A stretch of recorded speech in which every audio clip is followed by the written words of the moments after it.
Action. Action! Friedrich Nietzsche. Beautiful man. We talked about Kierkegaard, who creates, intentionally or not, the school of existentialism.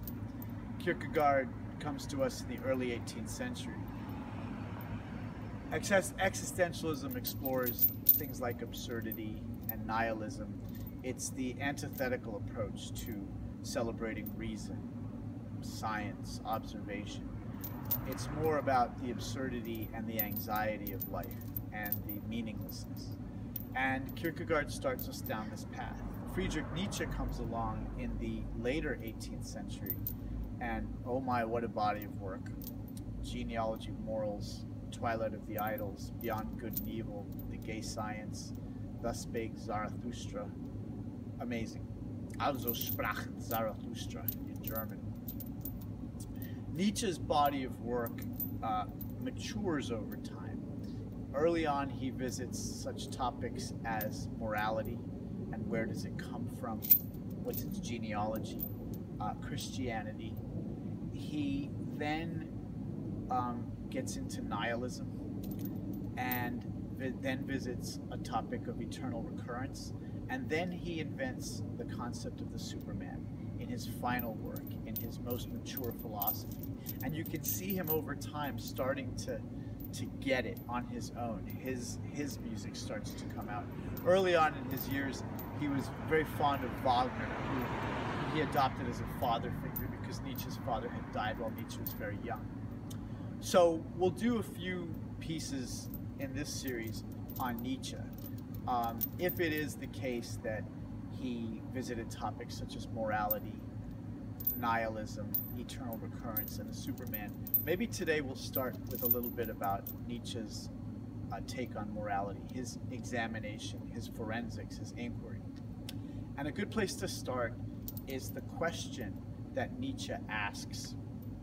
Before Nietzsche, just about every philosopher in the Western tradition, from Socrates, Plato, and Aristotle on, visited, depending on how you count, 7 or 8 questions. And they all just came at these 7 or 8 questions over and over. What is truth? What is reality? What is beauty? What is justice? What is mind? What is divinity? What is community? How do we know what we know? Nietzsche posits that these questions are all a little bit downstream, and there's a question that's a threshold question upstream that needs to be asked first. And if you can ask this question and engage it and answer it, then it might be time to answer or engage the later questions. And this question is, what is the value of morality? And the reason Nietzsche wants to undertake this examination is Nietzsche's living in a time of history, and Nietzsche believes that any philosopher is greatly influenced by her or his time in history, inescapably.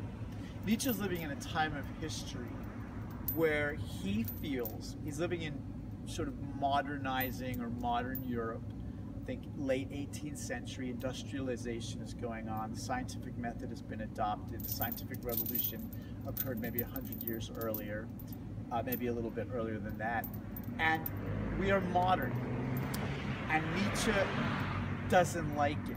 Nietzsche feels that modern humans in the West have lost a critical virtue, a critical quality, perhaps the most critical to Nietzsche, the quality of vitality. He looks around and he sees these bespectacled, technocratic, briefcase-carrying men without chests. He said he didn't like it. He didn't like that modern European humans were lacking that sort of vitality that may have been ubiquitous in yesteryear. And he wants to understand how we lost this vitality and why we used to have it, we no longer have it. And he chooses powerfully that the method of inquiry, the avenue of inquiry, should not be metaphysics, what is truth, what is reality, should not be necessarily aesthetics, what is beauty, although Nietzsche was very much celebrated aesthetics, and particularly in the Greco-Roman classic ideal.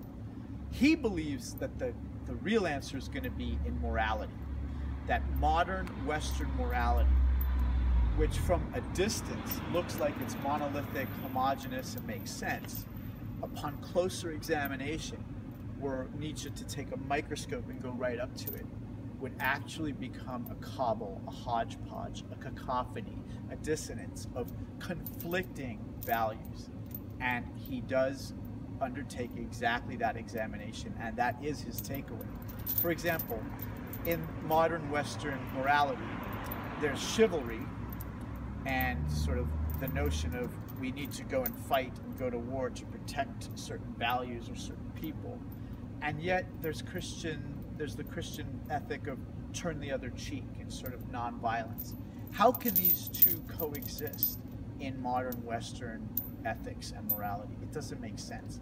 And Nietzsche will go and do forensics and discover that we have lost our vitality because of an untenable and non-homogeneous, a lack of homogeneity in our morality. We might do another video on his inquiry into morality, but we're certainly going to talk about eternal recurrence and nihilism and, of course, the Superman, the Übermensch. I gotta go. Can I go now? I'm gonna go feed Desmond. Big, warm love and gratitude to my bride with the flaxen hair, to Desmond, who knows all the secrets but will never tell, and to Nietzsche. Beautiful man. Okay, Frank.